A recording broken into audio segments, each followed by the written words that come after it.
I was about to say happy birthday. That is not how we start normally. It's my unbirthday. Wouldn't that my unbirthday too?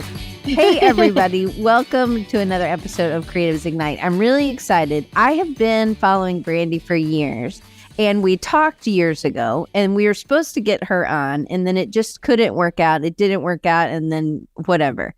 So I think it was then the pandemic hit, right? And then we finally caught back up, and she's passionate about a lot of things. And there's some things that I know that my friend Will and I have talked about in regards to teaching and not letting kids just go to Pinterest, you know? So Brandi is right there with us. So we're going to talk about some of those things about finding your style, finding your visual voice, and if you want to not be just repeating everything that everybody else is doing, then maybe Pinterest or just going on the internet isn't the best place to do your research. And we're going to get into this deeper. But I would love for you to share a little bit about who you are, where you are. I know you're outside in Albuquerque, New Mexico, and then what you do. Like if you have your 10 seconds, 30 second spiel. If you could give that to us, that would be awesome. Sure. So my name is Brandi Sea. Heftniffen. Sea is actually my middle name. I am named after a song by The Looking Glass. Everyone probably knows it now because it's Guardians of the Galaxy. My mom's a drummer. So I got a really cool name, but I feel like that shaped kind of who I am a bit, my personality. I was always creative growing up. I think most kids are, but I really gravitated towards wanting to do that as a career. When I visited with my dad on Take Your Daughter to Work Day, there was a place that he was remodeling. My dad's a contractor.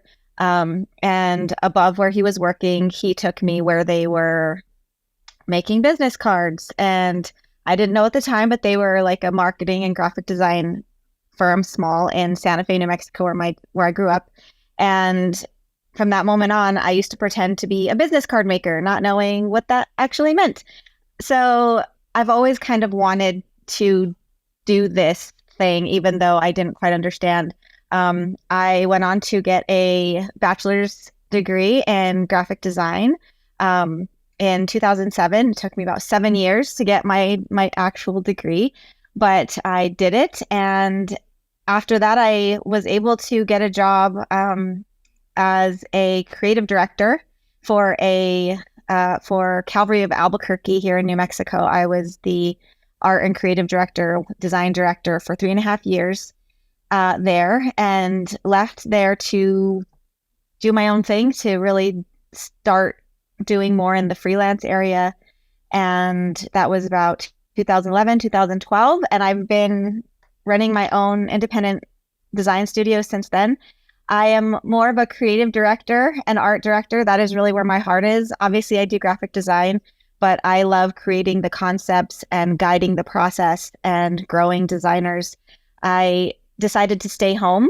I had my second child in 2013, and it was very clear that God was telling me that this was the time to be home. And I love working in an office. That was very difficult for me, but He's really been faithful in providing clients and letting me do work that I love. But right around 2015, I was getting really frustrated because I felt like I wasn't getting the work I wanted, and I was feeling like other designers that were doing things with bad design ethics, bad design skills, just bad design overall, were stealing my clients. And in talking with my husband, I was becoming really negative, and he was encouraging to me and saying maybe they just don't know. And so I really took that to heart and thought, you know what, maybe they don't. And if they don't know, if I know, why can't I tell them, better ways of doing this design thing, better ways of getting clients, and better ways of finding their ideas. I started blogging in 2015. That led to a YouTube channel where I would just do quick design tips, like 2 or 3 minutes. In 2016, then 2017, I started a audio podcast with a co-host for a few years. I've been doing that since 2017. It's called Design Speaks. And so I've been able to use these insights and things that I really was frustrated with in the world of design and turn it into a platform where I can really share and help grow other designers while I'm also growing and running my own business. And so right now I am doing client work I do a lot of work for musicians, local musicians. I do podcast art and design. I love book cover design. Um, my bread and butter, like most designers, is visual brand identity and creative and design strategy. So I'm a design strategist, creative director. Those are the two things that I do the most right now, in addition to running this platform or whatever of all of the crazy content that I create on a regular basis. That's as quick as I can do it, Diane. That's good. Hey, that's good. That gives us a good. But you've also created a course that does this. So Yes, and I'll share links to that. But really, one of the things I follow your podcast, and there have been some. You've taken, this is a new kind of thing for you to just do some solo episodes, which is. I know it can be very like, oh my gosh, the back and forth, that people have. It's like, it can be really like, oh my goodness, it's hard to do this alone. And it can feel really, I'm never alone because these people are always here. I always would say, well, at least my mom would show up. And now I can't even say that. So I'm really heavily leaning on y'all. So, anyway, it's good. It's good to see everybody in the chat. I saw some more people pop in, and we got Maryland and another person from Vancouver, Washington, Patricia. So I'm just glad everybody is here. So Shelby, great to see you as well. You can always come Patricia on. saw me. You guys can always come live, which I think is fun. So one of the things that you were sharing the other day that kind of is the things that I wanted to talk about that wasn't really on our sheet that I had asked you, but we talked about it before, was you had this Instagram or TikTok or wherever post, and it was like, maybe they're not really that many clients from hell, maybe it's us. And it's really about a perspective shift, which kind of goes back to what you were saying. We kind of get in our head and we can get in our way too much. And your husband helped kind of have a perspective shift for you. And it's kind of like that in us thinking that our clients are, this one's from hell and this one's from hell, and just like throwing them kind of under the bus. And do you want to kind of just dive into that one just a little bit and share your perspective on that? Because I thought it was pretty interesting. Sure. Yeah, I think a lot of creative professionals tend to default to like a victim mentality, because it's easy to blame other people when we have this vision and this idea about something that we want to create for someone that has come to us. But I think what we fail to consider a lot of the time is when there's a major issue with a client project or with a client directly, I would say 80% of the time, in my experience of 20 plus years at this point, is it's probably something that we failed in the beginning. So either we didn't set the expectations, we didn't ask the right questions, we weren't clear on what our process is and how we work and how we deliver things. And, everything from this is how much what you're getting includes to these are the number of revisions to, our conversation matters more than a questionnaire. Like just however it is that you hope to run your creative business, or even if you're working with a creative director and you're like, gosh, he or she is the worst, and he or she never gives me good feedback, or, those things are like, okay, that could be true, but what are you doing? What am I doing to have a conversation that's going to actually figure out what's happening here and not just be like, they're just a dang jerk. And I've been in both positions. I've obviously worked with clients directly, and I've been the creative director. So I've seen both sides where it's really easy to be like, well, gosh, they just didn't like anything that I presented. Okay, but did you set a precedent? Did you give them a clear concept that you are going for and explain why you used the certain colors and typefaces and tie that back to something they gave you in the beginning that says like, hey, I get it. Like maybe you don't like this lime green, but here's why it works. Here's why it's going to resonate with your audience. And here's how it solves the problem you came to me to solve. And if you can't do those things, of course, they're all going to be clients from hell because you can't explain to them why you made your choices. And nobody just wants to be dictated to, you will like this because I said, or because I felt like it today. So I agree. I think that it is not just the photographer or the writer or the creative director or the client. It does fall back. If we are blaming, then we're giving them our power, I think, right? So what can you control?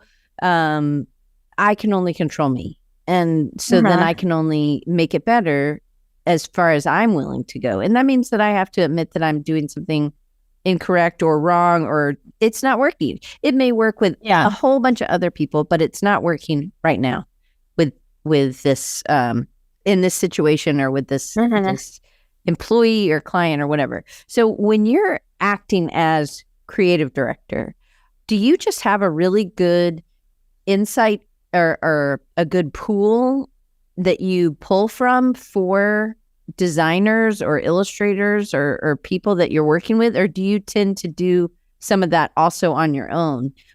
It sounded like your preference was to have the idea and then collaborate. Is that kind of what you love? It is my preference. I will say that. I love guiding things and having input and really helping from the strategy and art direction standpoint. Like that is really where my heart is. But more often than not, just because of the kinds of clients that I tend to get, especially if they're local, I often do all of it from start to finish. And so that's like a huge thing. But I do have a small pool. I could have a large pool, but I have a few, I have a kind of a core group. I have a person that I work with on a regular basis who's a story brand expert that helps me with that part of the strategy sessions that I do, where we figure out the story brand framework for clients. I have a couple of designers that I work with to put together the actual assets and actually design the things if I'm not going to do it. More often than not, if it's a branding project as opposed to like an advertising or, something where their brand already exists, I will do the visual branding and then hand that off for the other assets and externals and things like that. So it really, because I kind of run this as like a studio of sorts, it just depends on the client and their needs and whether I have the bandwidth to do everything at the moment or whether I want to. Like if this is a client that I really feel like I will, be able to dig into with the skills that I have and do the best job, then I will take all of it on if I have the time to do so. And if not, then I work with other designers when I can. So I love that it isn't about budget. It's that it's about your bandwidth, although I'm sure budget comes in, but that's how it's like for me. It's like, so there's something to me that shows that you have that confidence. And I think some of us are just building up to that. And we get to a point for some things we're like, oh, I don't want to do that part. I'm going to have John Ingalls do that for me, or I'm going to have Will do that for me, because there are certain things Will does that I'm sure I could learn how to do, but I don't ever want to do them. I'm just happy to pay Will. And sometimes I don't want to do branding. Right. And I just don't even take those clients because sometimes I get tired of doing branding and I just don't want to do it. So. Yeah. But I love that you have these parameters that's not just budget, I guess. It's for like, sure a one that is not the primary decision maker of what I do or don't do. But I think a lot of us get to a point where I can't hire anybody. I didn't allot for enough in the budget. And so that has to do with your confidence as or you're taking on too much because you're trying to help them out. But really it kind of goes to the whole thing of inspiration in a way, because it's like, well, it's like they're just regurgitating things in our industry, which can be like, oh, well, I'll just do it on Canva. There's a there's something there or whatever. And so it degrades our industry or degrades the idea of creativity because they think, oh, well, you're just going to go on Pinterest and hunt for some, design layouts. And that's not how I know most of the people here. And I know most of them, and I know that they don't do that. But I know that there are times when either budget doesn't allow and you're like, yeah, I'm going to use a template, or you just are so dead, like you can't think of anything. And I love some of the pictures that you shared with me. It was like you laying down on the ground shooting all these domes when you were overseas, and cathedral domes or something, right? And then you're getting down or you're taking an angle from somewhere that's uncommon or not just a typical perspective. And it's really like you go and you use your camera to be your eyes, or you to be your inspiration. And I just think that we just need that reminder. And actually it's really helpful to just get up from our desk or our place in the church or wherever we are and get up and go for a walk in maybe a new place, or go to a new, if you are working remote, then instead of working in your home office, go to a co-working space, or just to get out and do some of that. So you share a lot on your podcast and in your social media. I just really don't know how you have time to do everything, which is really inspiring. But you talk about creativity, you talk about where to get inspiration, and about just the creative process. And you are super passionate about the creative process. And can you share with them that story? It's kind of maybe elaborating a little bit more onto. And maybe you've already shared it. You're like, I'm done, Diane, with that story. Just tell me. But like, remind me which story. So you had told it in the beginning already today about how your husband kind of pointed you, but you also said that God kind of revealed something to you about your process, and that really one of the things was if they don't know it, if other people and they're keeping regurgitating. And I do believe that a lot of people don't know. They think that's what we do. We go to Pinterest, we look, here's a design, I'm going to do it in my own way or something. Sometimes there are these desert places where you're like, these people are I'm bidding for this job and they're taking it and they're getting it and I'm not. And so that's that desert place.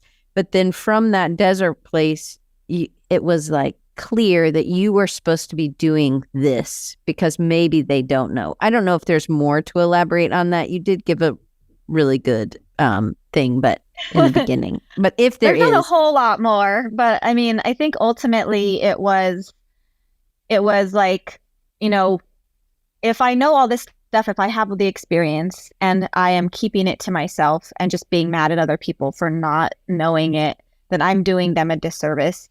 And I know how that could come across like, well, I have something to give to the world and I'm depriving them if I don't share it. But like more in a, like, I really truly want designers of the world to be better.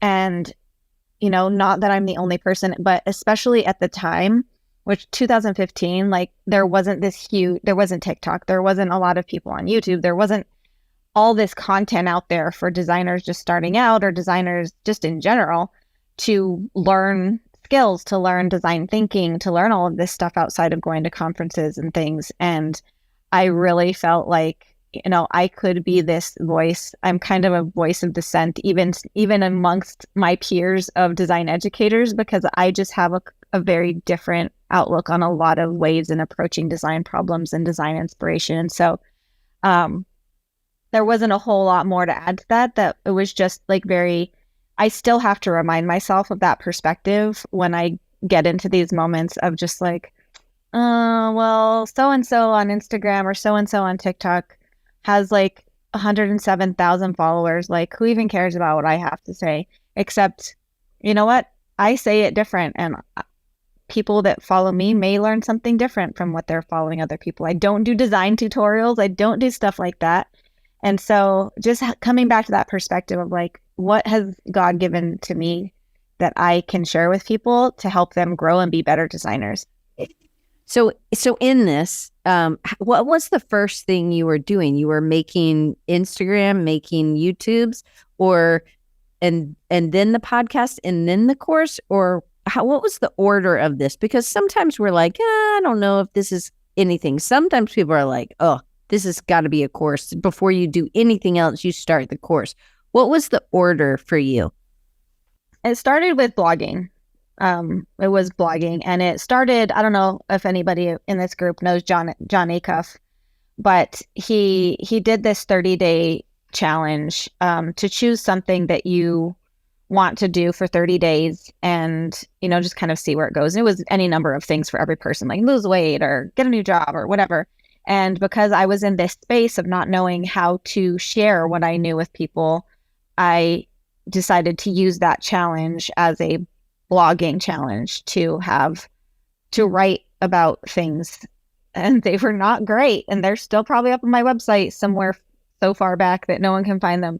But, writing about why a concept matters, what is design thinking, why should you care about typography, like stuff that I really felt people weren't talking about, and things that I was also frustrated with, like non-designers asking me, which kind of led to, so it was blogging first.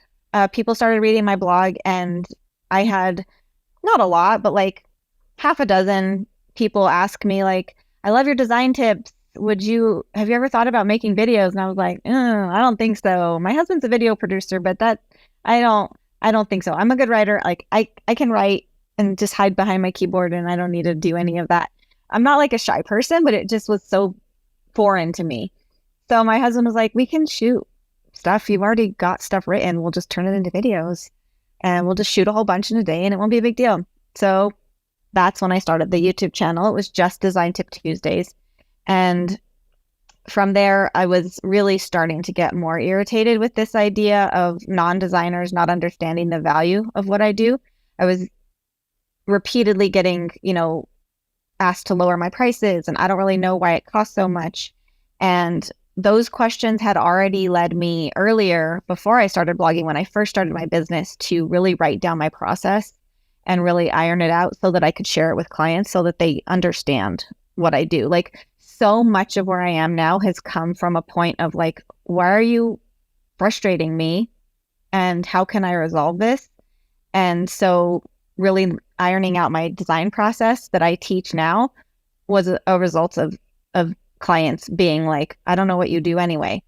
And the podcast originally was Design Speaks because it was like, I want to show people that design speaks in these different ways, and here's why it matters. And so my original co-host, who is my my adopted sister, she was a non-designer. She wasn't a creative at the time. Now she works with my husband on his video team, so she doesn't qualify as a non-designer anymore.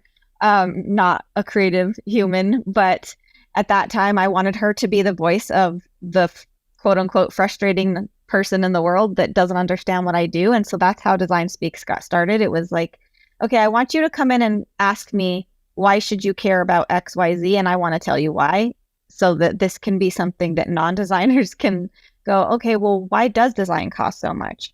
Why do I care about not using, the wrong typeface? Or why don't I use my favorite color in my logo just because it's my favorite color? And so that's where the podcast came in, and it evolved because over time, Michelle became educated because she was learning and she didn't really have very many more questions. And she ended up getting a job as a creative on the creative team at our church where my husband works. And the questions were becoming more difficult, and then her job was becoming more demanding. And so then I had to get a new co-host, and like things have just kind of grown from that. In the midst of that, I did I think it was a 7 or 8 part series of the podcast, and you probably know this as a follower, of my process, and 1 episode per step explaining how I work and why it works and the word map and all of those things. And during the pandemic, I had over a couple of years, I had been thinking about a course, but my husband was working from home over the pandemic, and he helped me actually film my process, a sort of a a condensed essentials of my process into a course. So that's when we did the course, and I launched it during the pandemic. And it is learning my design process, the design strategy that I use in like a 20 something hour course, I think maybe. So that's kind of how it has gone for me. Okay, cool. So sometimes things evolve and change as the industry changes. Sometimes other things come up, and I think it's really interesting. And Pridge did as well.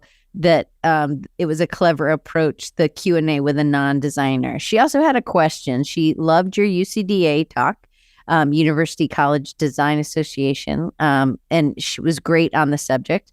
And she's just overwhelmed with zillions of photos to get them organized. So you do take a lot of photos. There is this going out and exploring and actually making sure that there's time. So I love that when we started talking about budget, budget isn't just money. It's also time. You're a mom, you have kids, you have a husband, you have a life, you have other things. And so we're also budgeting our time, but you take your photos in little spurts. It's not like I'm sure you do sometimes like I'm going walking and I'm going to be thinking about this client, and I'm going to go to this place and walk here and shoot pictures that are hopefully will inspire me or something like that. But oftentimes you're taking these tiny little bits, slices of your day, and you're using it. So you probably do have this archive of images. How do you organize those? The easy way, like just folders on my iPhone. I have multiple folders. So there's folders for shapes. There's a folder for shadows. There's a folder for every color. I have a folder for gosh. I mean, those are the basic categories, I guess, but I keep like one just generic inspiration that, like, if I don't know where to put it and I don't know why it's inspiring, I also make a folder especially for each client. So I actually don't often have a client and then go out to find inspiration. And that is something that you can do. And that is something that I have told people is possible to do. I kind of operate more on a preparing yourself to be inspired. And it should operate like, so there's the cliche thing of like, oh, I always get ideas in the shower. Except it's more intentional than that. You have your client, you have your concept, you know what kind of images you want to find for said client, and sort of a color palette that you have in mind. And then you just live your life out in the world. But because those things are now front of mind, you will notice those things. And when I notice those things, I take pictures of those things. And if I don't see any of those things, a huge part of my process is going back through these folders that I have. Say I found that the colors are like light blue, dark blue, and gray. I can go into my folder of blues and pull out some pictures of some blue things that I found. The same goes for the other colors. And then I can drag those into my creative direction board that I have in Illustrator or InDesign, and make what most people would call a mood board, but it's not a mood board. It is a very intentionally crafted visual design strategy. And so pulling those from the folders is really easy. You can export them. I'm an Apple person, so it's super easy to just like export out of here, make these folders. And then when it comes time to like sharing the projects, which I'm still not great at, this is where I fail. Like, I don't celebrate when I'm done. I'm just like, okay, done. What's next? So, but I could, and I do. I have these folders. So when the work is done, pictures and JPEGs and all the things that go into the final product, I also put into these folders.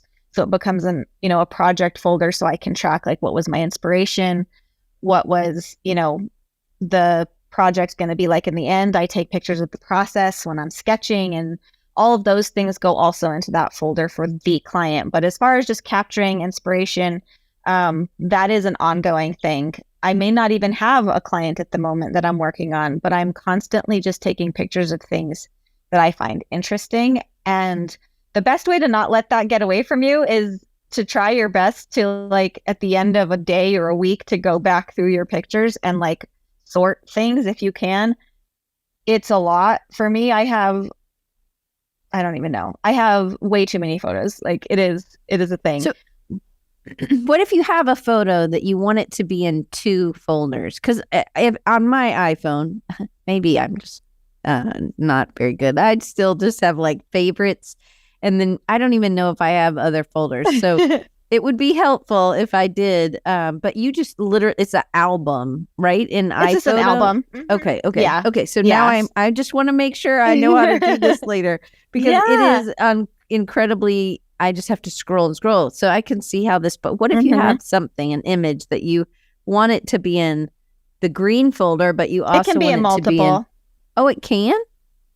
Yeah, well, that's how I can drag a folder, like a green color picture that I think would be great for a color palette, into a client folder. It will just makes be a copy. And it's still in it still goes in all of all photos as well. So it's just there. Something that I keep reading that Apple is in the process of doing is, like, you should be able to, in the future, search like the color green, and it will show you all. Like, right now, the capability is pretty limited. Like, it'll mostly show you grass, and if you search blue, it'll mostly show you sky. But there's the capabilities are becoming better and better, so that, like, if I need the color blue, I shouldn't have to go through and organize those all. I can just hunt for it. So that's something that I'm looking forward to. One thing that you said that I think a lot of people struggle with is taking pictures during the process, because they're just so wrapped up. How was that ever a problem for you, or how did you break yourself then to be able to start, like, I need to take pictures? It's honestly, it's still a struggle, and it does take a little bit away from, like, doing it sometimes, but because of how I teach my process, and because it is not feelings driven, it's not like, oh my gosh, I feel inspired, I better get to work. And then if I need to set up my camera, I'm going to ruin my flow. Because, I'm going to be honest, as much as, like, this is my heart, like, I have friends who have said I bleed design, like, this is what I do, but I don't always feel like doing it. And so the process that I develop, the way that I work, is like, look, you just sit down and you do a word map. So now part of that process is you sit down and do a word map, and you put your camera up. And if I forget to do a time lapse of the word map, which is something I really love to do, I just take a picture of it when I'm done. Because it also allows me, we talked about, I think when you and I talked beforehand, like, that it allows you to have, like, an actual map to something.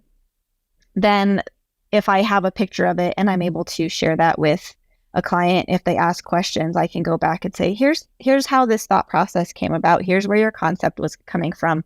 Here's how the colors came into this process and this creative strategy. And, the creative direction for this came from XYZ. And so the filming your process is, such a bonus to showing your expertise, especially, the most important part of having, my process as part of what I do, and what I hope to teach people, is it is reliable and it is repeatable, and you don't have to feel like doing it for it to work. And so when that happens, that shows a client that you are not just operating on some creative whim, that you are going to be there, that you are going to have the stuff, that you are going to know what the heck you're doing when you talk to them about it. And so designers that just kind of pretend they're fine artists and expect clients to just go with what they've got when they feel like it, and, things like that. That's why, to go back to your first question, that's why there's clients from hell, because acting like you are the artist and they are your patron. And that is not how design works. Right. Right. Okay. So Doc says he invested in some desk clamps and a phone holder, and that he can leave it set up for just helping to make that capturing easy. And sometimes the setup is huge. You know, we think of it's like, oh, it's this big arm and this thing, and it's in the way, and I have to have these lights. But maybe there's a way to make it so that it's really pretty minimal, and that you could clip it to your desk and just plop your phone on something. Yeah. And if you forget, then, but it's about maybe getting in that habit of, hey, here I am in the process. And I do think that I think it's really important to document that, because it does give value, and it does give a thought pattern, or a thought, I don't know, thoughtful endeavors to your client, instead of it does feel like very magic to them, or it is whim, or it's just this, oh, you did it in dark brown because you were having a bad day today. I mean, Dee wouldn't think that's her favorite color, brown. Anyway, okay, so I want to ask you this. And does your faith play a role in your creative process? And where do you most often draw inspiration from? Is it mostly photography? So as far as like my faith in my creative process, like I mean, my faith is just a part of who I am. Like, it's just a part of how I operate. And I feel like if I had to kind of find a place where it comes in, it's, you know, I talked on my first episode of the podcast back in over a year about, you know, the roots of the word inspiration is breathing in. And, you know, when you breathe in, you have to breathe out, and inspiration should work the same way. You will breathe in everything around you, keep what you need, and exhale the stuff you don't need. And I think that I've thought before about how, you know, God breathed into us. Like, he breathed air into, you know, humanity, and he is a creative God.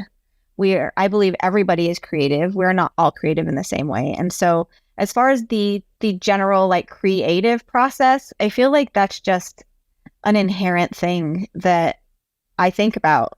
But as far as the design process, I mean, I can't really say that like my faith plays a there's not like a direct correlation into like the design process, outside of just like, this is who God made me. These are the ideas he gave me.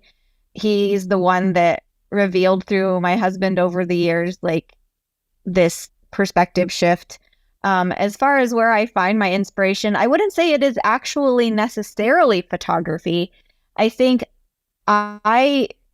this is the question I get asked the most often in every single interview I do. Where do you find everywhere? And as trite as that sounds, like, I have found inspiration in cracks in the sidewalk. I have found inspiration in film, in all sorts of book covers, to I've watched documentaries on completely non-creative, quote unquote, non-creative topics, and really saw something interesting.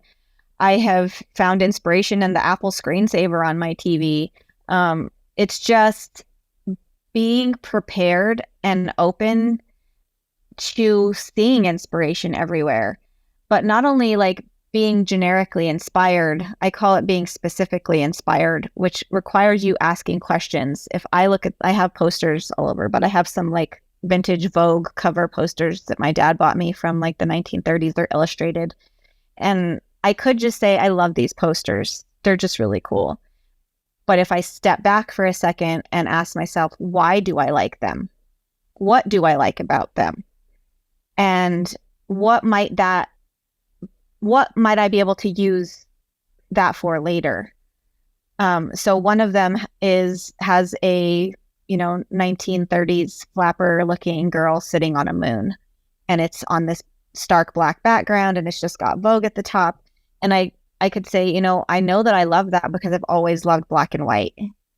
I love that it looks whimsical, which speaks to what I know about myself and my own visual voice. I also love that it's clean, which is something that I do. I've tried many times to do like messy maximalist, and it's hard to do that for me because I operate on design math. What can I take away? And so when you know why, and you can ask why and do a little bit more digging into why it's inspiring to you, or even just interesting. Oh, that's an interesting set of tiles in that bathroom. I'm going to take a picture of it. I don't know why it's interesting to me, but I'm going to think about that. Think about when you were younger. Like, I have a stack of children's books that I stole from my mom and dad's house that I used to read over and over and over again. And I can look through them and see, oh, there's a common thread here. They're whimsical. There's some hand-drawn elements to a lot of it, like dark outlines with like soft watercolor-ish stuff. And here's just a little insight for those of you who are here. I'm working on a children's book with an illustrator friend of mine, and I'm going to lean into those things when I'm directing her in these illustrations, looking at the things that I have found inspiring. So when I am out at my husband and I and my kids travel a lot. We've gone to the Met, we've gone to tons of museums, and I can look at all sorts of things, take pictures of these paintings, but then like, what am I taking from this that Diane might not take from this? We could all be in the same room and look at all of the same things, not in like a super inspiring place. Maybe it's just like a office boardroom. And I could tell you, I want you to list 5 things in here that are interesting to you. And we would probably not all list the same things. And that's where this comes in. So where I find my inspiration is everywhere, because I can see something interesting virtually everywhere. That was a really long answer.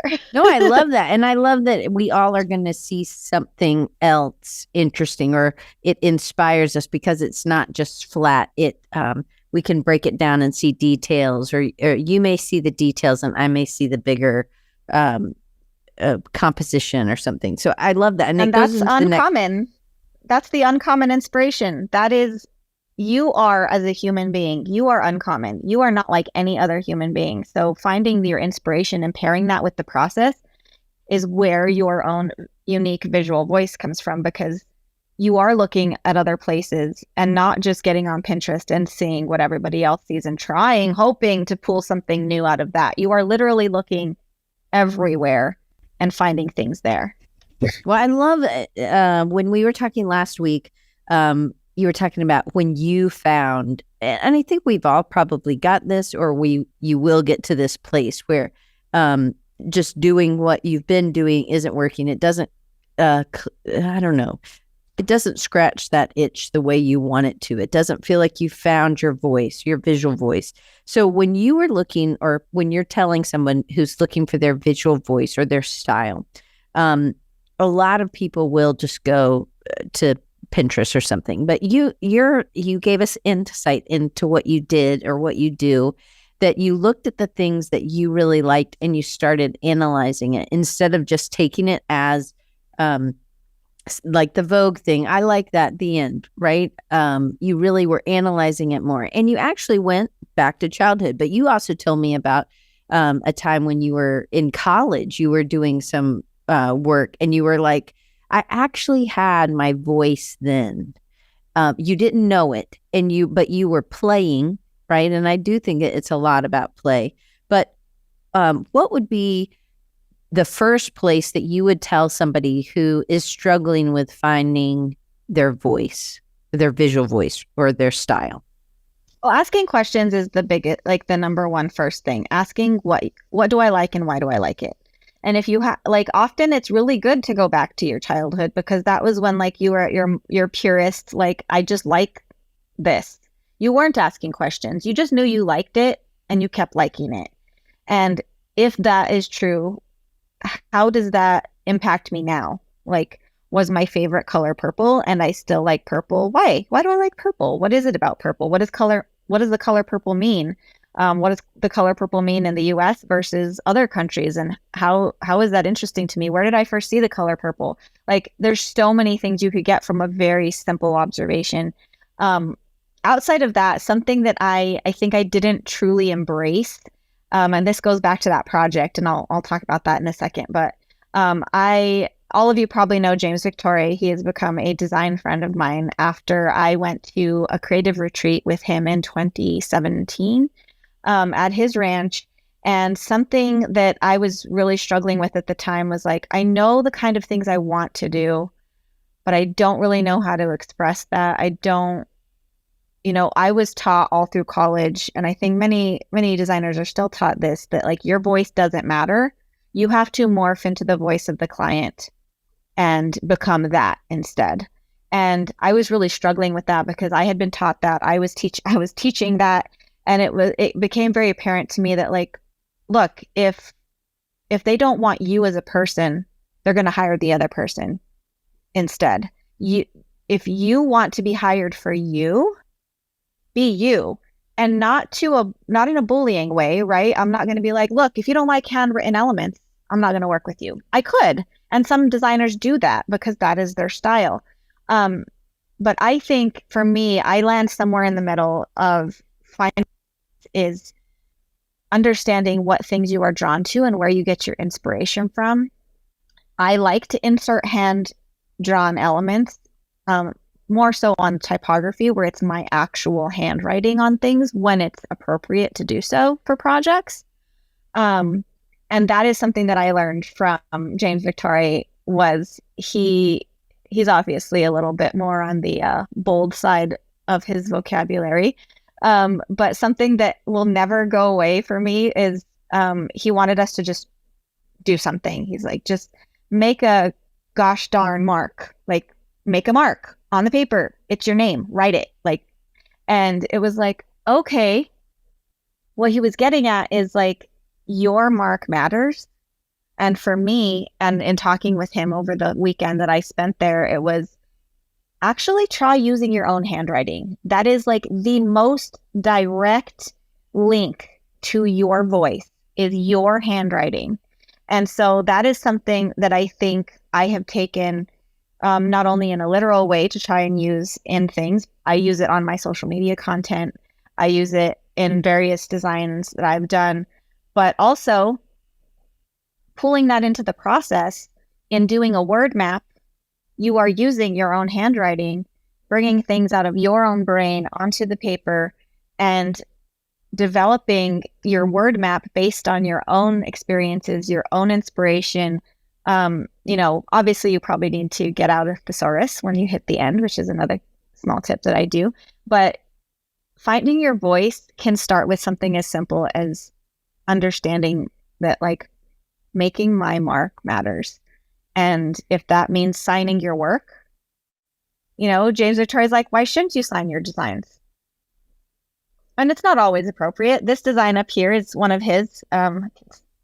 It's a poster for 12th Night that he made for the Shakespeare in the Park in New York, which I love. I'm a big Shakespeare geek. But he signed it. His signature's there.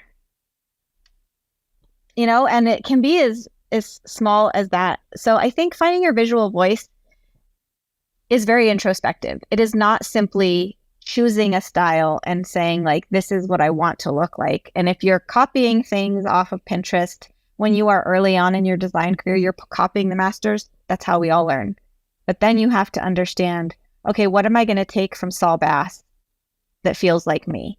What am I going to take from James Victoria that feels like me?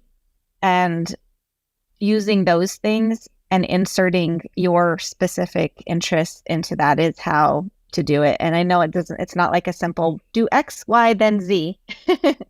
And you will find your visual voice. Like, it's a process of understanding yourself first and foremost.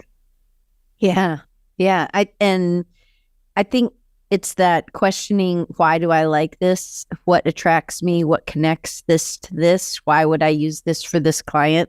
I think that's pretty interesting. And even if it's not a way that somebody feels comfortable, it is good to ask those questions to just shock you into something else, especially if you're hitting a roadblock, then that's when you do, just like he was saying, make a mark. When you're like, I don't do that. I just type everything and everything's really clean and nice. But it's like, sometimes you have to do the opposite. And last summer was a big make a lot of messes summer for me, which is really difficult to do. But I I think that for me, and you kind of alluded to this, was when you looked back at the college work. Oh yes, I you forgot. were like, you realize now looking back that you had it. Can you kind of, because for me, I look back at old sketchbooks and I'm like, these weren't that bad. And at the time I would have scratched something out, and then I had to make a pact with myself that I wasn't going to erase or scratch anything else. I was just going to move on, because in time I actually saw value to that. But you looked back at something you were making from college. Can you tell them that story? Yeah. So I was in one of my later years in college, and it was a CD package project. Nobody does those anymore. Sad. And I got to choose the client. And so I chose this band, the Rocket Summer, and I did it all with my own handwriting because it felt appropriate to the concept. I wrote all of the lyrics on the booklet. The cover was a pair of tennis shoes that were my shoes. That was a picture that I took, that I, manipulated in Photoshop and did. And the cover was very clean, but also had a lot of interesting lines because of the hand-drawn elements that I had used. And this was in 2006. So like getting things digitized and doing stuff like that was really hard, still scanning stuff in. But I see, and I realized, honestly, just very recently, thinking randomly about that project, because the Rocket Summer is going to be coming to Albuquerque soon, and I really wanted to go see him play live. And I was like, I forgot I did that project. And I told my husband, I was like, do you remember that thing I showed you in like my old box of like the college work? I already had my voice then. And I didn't realize that it was there. And so using my handwriting and doing hand-drawn type elements and more organic feeling things and customized type has always been a part of how I do things. It's just that now I understand why, and I have been able to embrace that more and find ways that I can incorporate things like that into projects. And they're not always. I just did a complete brand strategy visual rebrand for a tech company, and there's not going to be hand-drawn elements on that. Like, I drew the logo elements, right? But every line is clean. So it's not like I just found my voice and everything I do is in that voice. Now my voice comes out in different ways and where I find my inspiration for certain projects. And so it's a balance. I love that. And I have a new idea for an exercise for my students. Anyway, I'm writing it down so I don't forget. No, what's the idea? So I just think that if I had a whole, there are lots of photos on Unsplash and stuff that are somebody else's concept. They've already done, they took the photo, like the shoes, right? And then they put it together with other things. So I want to teach my students that was somebody else's concept. Yes, you could use it because it's on Unsplash, but what does that say about you? It says nothing. It says nothing about you, that you can download a photo. So this is where maybe the Midjourney stuff can really help people who don't have the ability to draw it. They have the idea. They have the concept. Well, then work with Midjourney to make the thing that you're wanting to make. And I think that there's really excitement. And so I had this situation with a kid in the spring, and I was like, you need to find a different photo. And he's like, well, this was the concept I like. And I was like, yeah, but it's somebody else's. All you did was add type to this. Like, this is not, and they couldn't get it. So I think if I start earlier and say, what's the concept of this? And then show them, hey, this is how you could build something like this. But you don't need to use somebody else's concept, because then you're just kind of doing the same thing. The inspiration, you're letting someone else inspire you to make. And I've done projects where it was like a weird, just an image of something, say shoes, and then you put text that was weird, that now, because you have these shoes and you have this text, it makes a different story that wasn't there. And because of that combination, it becomes a concept. And I think that stuff's okay. But maybe it's just pushing them on their concepts a little bit. But we have two. Go ahead. No, I was just gonna say that one of the other things that I talk a lot about that kind of drives me bonkers about the design world is the definition of like the word concept. And it's like a concept is should not just be like a vague idea. It like if you can't give it like a 2 or 3 word name, like my concept is enchanted old Victorian or something, like it's also like not an execution. Well, this is I have 7 concepts. You shouldn't have 7 concepts. If you think something's going to work for your client, you should have 1 concept and like 3 variations of said concept. The same color palette, the same, done in different ways. But then when you show a client 3 versions completely different, they think you don't know what you're doing either. So why did they even like come to you to begin with? If you are showing them 3 things that could or could not work, instead of going, look, I have this, I know it will work because this, here you go. And maybe it's determining, I think maybe sometimes people jump into the concept without getting it approved first, and so I think that's where maybe mood boards or stylescapes can come in before you spend all this time. Like, I have this idea, this is a little bit more uncomfortable, but I still think even with stylescapes, that's really hard for me to say. It's really just a hot, medium, and mild kind of one concept. But if you're really confused on direction, then maybe there's some tools that you can use to get them on board with that concept. But I like that you're giving them options. Yeah. And I don't do any of that. I don't do any of that. I do one concept method, one execution, one concept. And this is where I get like, I am like the polar opposite of how most of the design world works. Like, I never show clients concept boards or anything until things are done, because but this is established before in the conversations, right? It's, look, you're not going to see anything from me. Like, I will communicate that I'm working on things, but you're not going to see anything till I give you the final presentation.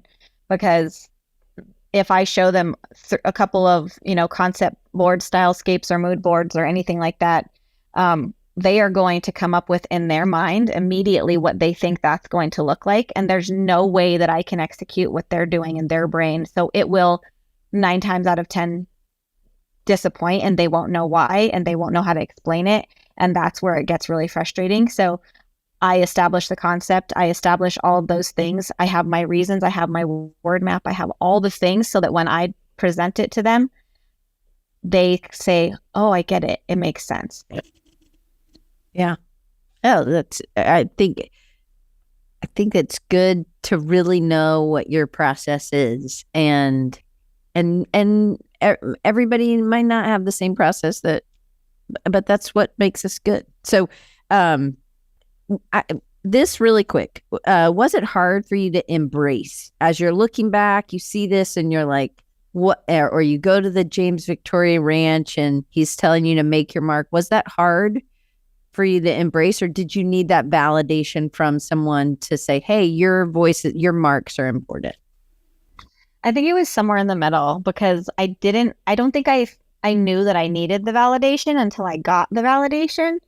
But it was very difficult because I want there to be really clear, like expectations on something, and what am I supposed to do? And finding, digging deep into myself to find my voice didn't feel right. It felt like, well, if I'm just doing things for me, this goes against everything I've been teaching, where it's objective, it's not feelings based. But it's not. It is a balance. There are parts of this that are non-negotiable. You don't get to just do what you want, but you can insert your voice with your inspiration and just you being you, and sometimes your handwriting, if that's something that you want. So I think it was somewhere in the middle, but it was hard. It was hard. I didn't think I needed it until I needed it. Yeah. Yeah. I think that even how we talk about who we are and what we're doing, especially if we're trying something new, it just feels like new shoes. And you're like, hey, I don't want to walk too far in these. Like I'll go to the grocery store, but that's it. If we're going somewhere else, I'm gonna wear, I'm not committing to this because I'm not sure that it's gonna feel right. And I feel like, we can reinvent ourselves all the time, but I do think that that voice feels awkward, and it should, because we're just finally saying that this maybe is us, and instead of trying to be something else, or it's like this is just who it is. I think the reason James has such strength is because he's had good validation from, I'm sure he's had bad as well, but he's had more good. He's gotten the good when he needed it, that it really mattered. And that's the feedback that we need to keep going, or that push that is like, oh yeah, we really do love this. So I just kind of want to wrap it up with two last questions. What's one thing that you've learned about yourself in this last year that has been the most impactful to your life or your freelance business? This past year, I had some major personal things happen last year that I had to take time off from the podcast for an entire year. I think between that and some other things that were going on, I think two things that I learned. One was, it's okay. Like, I am an Enneagram 3 and I am very performance driven. And so to be able to let it go because it was good for me mentally and emotionally, was a very hard lesson, because I felt like I was letting people down. And on the flip side, if I wasn't letting them down, maybe they didn't care to begin with. Like, it's a real weird internal battle. Like, are they even going to notice that the podcast went away? And if so, then why am I even doing it? So embracing the being okay with, like, just because I took a year off doesn't mean it has to be done, because that was kind of the thought initially. And the other thing is, I need, and this is another, my husband's he's very objective and very good for me. We balance each other out perfectly. It was a reminder from him, like, why aren't you sharing your design work? You talk a lot about design, you do a lot of design, but when you're done with projects, you just say, I'm super glad I did that. It was very fulfilling. And, I haven't added new work to my portfolio in ages, and I hardly ever show it on Instagram or anywhere, because I just want to talk about design things. I don't always want to share my work. And so being okay and trying, and I'm getting there. I'm not good at it yet. I'm learning that I need to be okay with sharing the work, not just the process, because I love the process so much. For me, the work is like, okay, I did it. Like, I achieved the thing and the client was happy, but like, it's the process that matters. And not showing what the process led to is probably not the best. So learning to celebrate my work and not feel like I'm too self-promotional in doing so, because hello, that's how you get more business. Right. That's exactly it. I think that that's one of the things that I have found with mastermind groups, is that if you're doing something for yourself, and that's what you're coming to this project with, this group with, you need just your feet held to the fire, because I know I will always do the client work before I do my work. And then when I'm having a block, it's like, what's really going on? But I usually just don't take time to figure that out. And my stuff goes down. Doc says we're all too busy making to update our sites, or to take that course we spent the money on, or to finish the course, or to start more of a marketing arm to your business so that you can continue to do this. Or, hey, I have this dream of doing this, but you're never even taking the road to this thing. And so that's where, for me, that's what my mastermind, that's what we do. And that is a really, it is really hard. It's the things that you should be doing that will really impact your business, but you're not doing. And so anyway, hopefully you'll see some of those, like, starting next week. about from me. But so I love the things that you've learned. What can we expect next from you as I share your links, and just everybody will know that they be able to go to YouTube if you're watching on YouTube, or on the page on my site, which I'll also share. But all those links, all of Brandi's links, so that you can connect with her, are right there. And it's Brandi with an I, BRANDISEA.com. And pretty much Brandi Sea on everything. So I'm the only one in the world as far as I know. What's next? Oh, so there will be a children's book at some point in the future. That is like a super back burner, but also something that I've actually started working on. I've been trying to write a book I was approached by a publisher in 2020. But because my stuff always comes last, like we said, it's been a very long process. So that book is going to be, well, very likely called, title is possibly changing, but the Creative Concepts Cookbook. And so that's going to be coming at some point. And I'm also working on a workbook-ish thing. Not sure of the format of that just yet, but for finding inspiration in the world, like something you can take with you out when you are doing things to figure out how to find inspiration, uncommon inspiration for you. So do you think that's something that you'll get to this year and then it'll come out next year, or you're going to be working on it this year and next year and coming out in the next few years? Probably realistically, probably the next few years. I've got about a quarter of the book written. That is, I'm kind of working on that in conjunction with the workbook. The workbook is less intensive, so that may come out first, or it may come together. It kind of just depends on how I decide to release that into the world. And the children's book, I'm wanting to be a little more official. So gonna need to figure out, book publisher, and a different kind of book publisher than the one that I was approached by.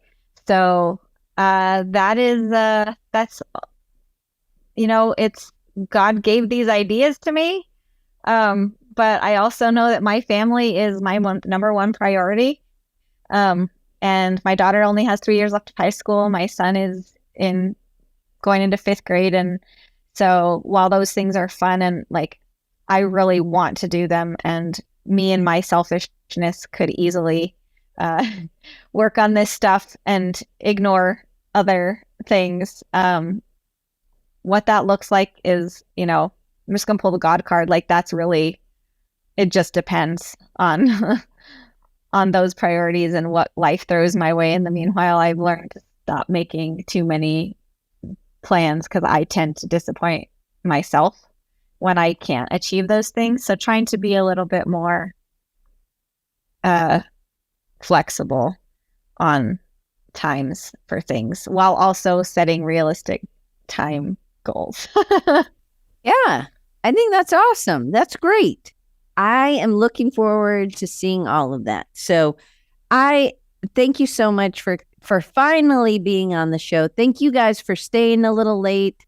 And just Brandi, thank you so much. And next week, it's the Back to the Where Are They Now series with Bethany Heck, somebody who is always busting up type rules, which I love. And you get to see where she is now and what she's up to. So I hope that you guys will join me back for Bethany Heck. And you'll learn something about type, because she always teaches us something about what she's doing. So Brandi, thank you so much. You guys make sure you follow her. And if you're not already, at just Brandi, BRANDISEA.com. All right, Brandi, thank you so much. Thank you.